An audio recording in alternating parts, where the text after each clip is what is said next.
So sometimes we feel disconnected in communication. We feel that we can't connect with people. We are just giving them the information, but we really don't want to emotionally invest ourselves in the conversation. Like we hold back.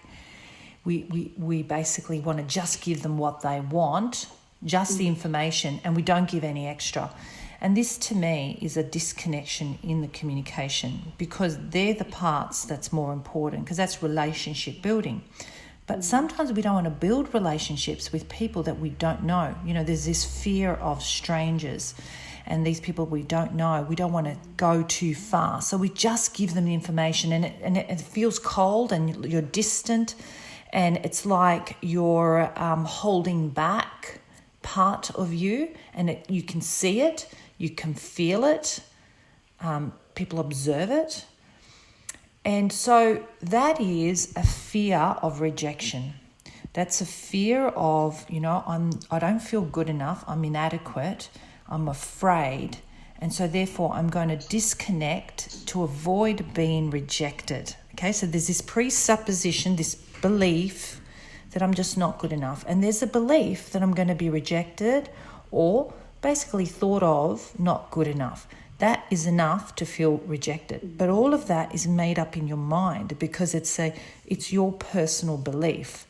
It could be there from when you were younger as a child. We were taught as children, don't speak to strangers. You only speak to people that you know. And of course, I'm not saying go and speak to strangers to a child necessarily, but as adults, we start to realize, particularly as a leader, or if you're serving a customer, of course they're a stranger. They may have never come and seen you before, or a staff member or a new manager, whoever it is. If you're a leader, you're reaching out. You're doing the opposite. You're not holding back. You're reaching out to build that relationship, because you're happy to take the risk as such, get the feedback.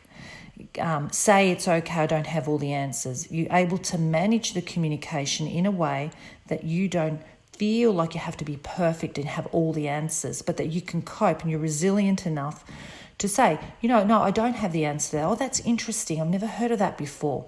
I didn't realize this is what you wanted. That's fine. I'll get back to you, or thank you for that feedback. Next time I'll probably try it this way. So this confidence of building relationship with people comes as you begin to take the risk, feel the fear and do it anyway kind of thing, and reach out and not disconnect. So if you're saying to me, I feel like I'm not connecting in relationships, it really has nothing to do with the other person. It has to do with you and the disconnection because of the fear.